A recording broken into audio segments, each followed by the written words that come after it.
Hello అందరికీ. ఈనాటి మన విశ్లేషణకు స్వాగతం. మీ ఇంట్లో ఎప్పుడూ కరెంటు పోకుండా ఫ్యాన్లు, లైట్లు అలా కంటిన్యూస్గా ఎలా పనిచేస్తున్నాయో ఎప్పుడైనా ఆలోచించారా? దాని వెనుక ఒక పెద్ద అదృశ్య సైన్యం ఉంది. అవే మన యాన్సిలరీ సర్వీసెస్. ఇవి మన పవర్ సిస్టంలో అసలైన, కానీ గుర్తింపుకు నోచుకొని అన్సంగ్ హీరోలు. ఈరోజు మనం ఈ ఆసక్తికరమైన టాపిక్ని డీకోడ్ చేద్దాం. టెక్నికల్ పదాలను ఇంగ్లీష్లోనే ఉంచుతూ కాన్సెప్ట్ని మాత్రం మన తెలుగులో చాలా సింపుల్గా, క్లియర్గా అర్థం చేసుకుందాం. So let's dive in. ఈ ఎక్స్ప్లెయినర్లో మనం ప్రధానంగా 5 విషయాలు కవర్ చేయబోతున్నాం. ముందుగా grid support and ancillary services అంటే ఏంటో చూస్తాం. ఆ తర్వాత load balancing and frequency control, managing outages and black starts, reactive power and voltage control, చివరగా procuring and pricing these services. ఇదొక day in the life of a grid journey లాంటిదన్నమాట. Routine operations నుండి ఎమర్జెన్సీల వరకు అన్ని చూద్దాం.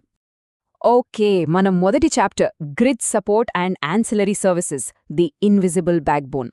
అసలు మన చుట్టూ ఉన్న ఈ బ్రహ్మాండమైన ఎలక్ట్రికల్ గ్రిడ్స్ కుప్పకూలిపోకుండా అంత స్టేబుల్గా ఎలా ఉంటున్నాయో అర్థం చేసుకోవడానికి ఇది ఒక పర్ఫెక్ట్ స్టార్టింగ్ పాయింట్. అసలు ఈ యాన్సిలరీ సర్వీసెస్ అంటే ఏంటి? సింపుల్గా చెప్పాలంటే, ఇంటర్కనెక్టెడ్ గ్రిడ్లో పవర్ ట్రాన్స్మిషన్కి సపోర్ట్ ఇస్తూనే కరెంట్ క్వాలిటీని, సేఫ్టీని మెయింటైన్ చేసే అన్ని యాక్టివిటీస్ని కలిపి యాన్సిలరీ సర్వీసెస్ అంటారు. అంటే కేవలం ఎక్కడో కరెంట్ ప్రొడ్యూస్ చేయడం మాత్రమే కాదు, గ్రిడ్ ఫ్రీక్వెన్సీని కంట్రోల్ చేయడం దగ్గర్నుండి సిస్టమ్ స్టెబిలిటీని బ్యాలెన్స్ చేయడం వరకు జరిగే ప్రతి పని ఇందులోకే వస్తుంది. It's like the nervous system of the grid. మరి సర్వీసెస్ని సిస్టమ్ ఆపరేటర్లు ఎప్పుడు వాడతారు అనేదాన్ని బట్టి ఒక 3 రకాలుగా విడదీయొచ్చు. ఫస్ట్ కేటగిరీ మనకి డైలీ, నిమిషానికి కావాల్సిన రొటీన్ ఆపరేషన్స్. సెకండ్ ఏంటంటే, ఏదైనా చిన్న ప్రాబ్లం వచ్చినప్పుడు అది పెద్ద కెటాస్ట్రఫీ లేదా విపత్తుగా మారకుండా ఆపే ఎమర్జెన్సీ సర్వీసెస్. ఇక థర్డ్, కంప్లీట్గా పవర్ పోయినప్పుడు, అంటే ఒక బ్లాక్అవుట్ తర్వాత సిస్టమ్ను మళ్లీ బతికించడానికి వాడే services. Now let's move to chapter 2, load balancing and frequency control, the daily balancing act. ఇది గ్రిడ్ ప్రతిరోజూ చేసే ఒక మ్యాజిక్ లాంటిది. కస్టమర్ల లోడ్కు తగ్గట్టుగా జనరేషన్ని పర్ఫెక్ట్గా మ్యాచ్ చేయడం అనేది ఎవ్రీ మినిట్ జరిగే ఒక కంటిన్యూస్ టాస్క్. ఒకసారి మనం డిమాండ్ డేటాను గమనిస్తే, ఒక గంటలో విద్యుత్ వాడకం ఎలా మారుతుందో ఆశ్చర్యం వేస్తుంది. సగటున ఒక 65 మెగావాట్ల లోడ్ ఉందనుకుంటే, ఆ ట్రెండ్ మెల్లగా పైకి వెళ్లడం మనం గమనించొచ్చు. కానీ అదే టైంలో ఆ జిగ్జాగ్గా ఉన్న లైన్స్ చూశారా? ఒక్క గంటలోనే సెకండ్ల వ్యవధిలో డిమాండ్ ఎంత విపరీతంగా ఫ్లక్చువేట్ అవుతుందో మనం దీని ద్వారా అర్థం చేసుకోవచ్చు. మరి అంత ఫాస్ట్గా మారే లోడ్ని ఎలా కంట్రోల్ చేస్తారు? ఇక్కడే 2 ముఖ్యమైన సర్వీసులు వస్తాయి. ఒకటి రెగ్యులేషన్, రెండవది లోడ్ ఫాలోయింగ్. ఆ నిమిషానికి వచ్చే సడన్ ఫ్లక్చుయేషన్స్ని డీల్ చేసేది ఈ రెగ్యులేషన్. కానీ లోడ్ ఫాలోయింగ్ అలా కాదు.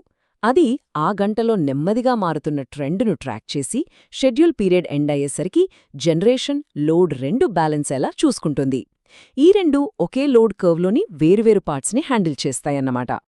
ఇది టెక్నికల్గా ఎలా వర్కౌట్ అవుతుందో చూద్దాం.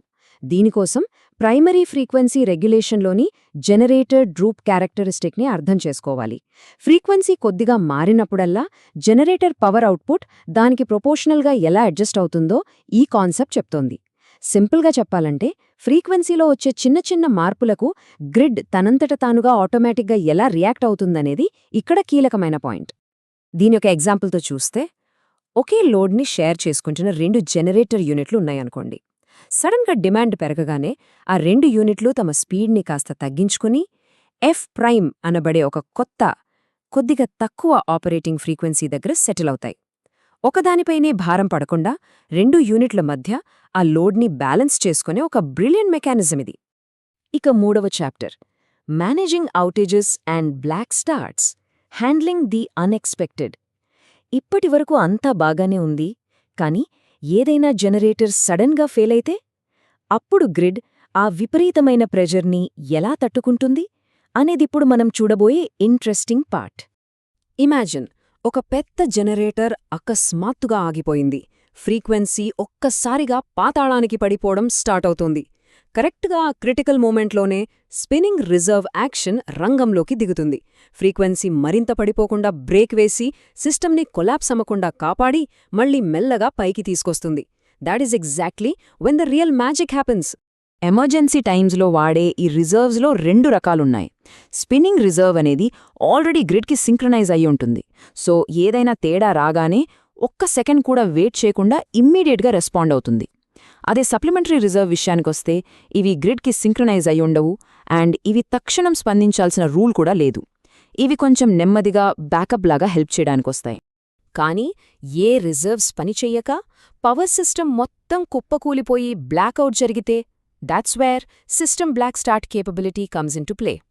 ఇది మన ఎలక్ట్రికల్ గ్రిడ్కి అల్టిమేట్ ఫెయిల్ సేఫ్ మెకానిజం. బయట నుండి ఎలాంటి పవర్ సపోర్ట్ లేకుండానే తమ దగ్గరున్న బ్యాటరీలు లేదా డీజిల్ జనరేటర్లతోనే డెడ్ అయిపోయిన గ్రిడ్ను మళ్లీ బతికించగల సత్తా దీనికుంటుంది.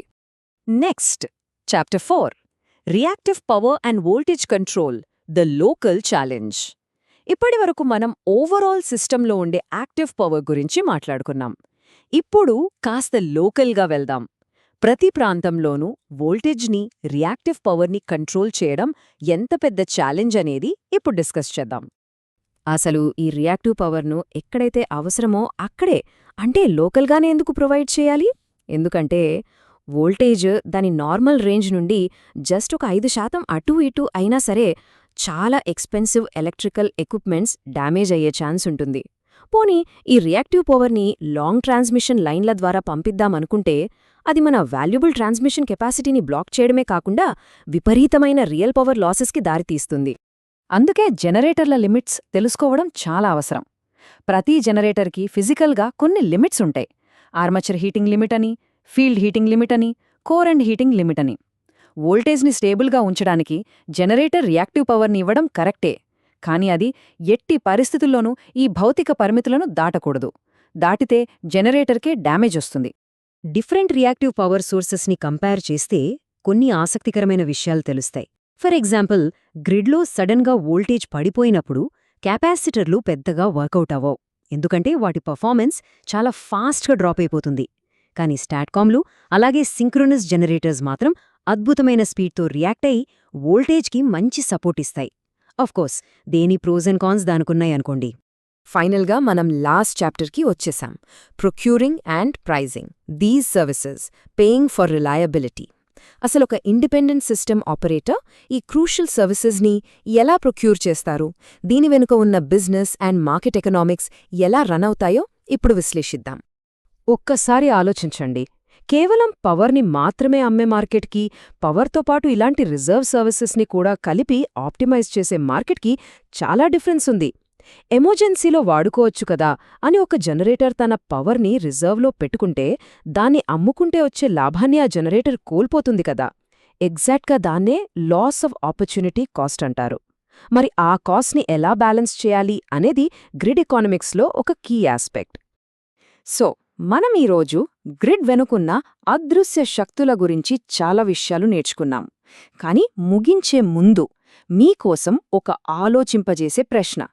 పవర్ గ్రిడ్లో పాతతరం భారీ జనరేటర్ల ప్లేస్లోకి వేగంగా సోలార్, విండ్ లాంటి రెన్యూవబుల్ ఎనర్జీ వనరులు వచ్చేస్తున్నాయి కదా. మరి ఆ జనరేటర్లు వెళ్ళిపోతే ఫ్యూచర్లో ఈ లైఫ్ సేవింగ్ యాన్సిలరీ సర్వీసెస్ని మనకు ఎవరు అందిస్తారు? రేపటి పవర్ గ్రిడ్ ఎదుర్కోబోయే అతిపెద్ద ఛాలెంజ్ ఇదే. ఈ ప్రశ్నతో మీరేమనుకుంటున్నారో ఆలోచించండి. మరో ఆసక్తికరమైన టాపిక్తో మళ్ళీ కలుద్దాం. Until then, keep exploring.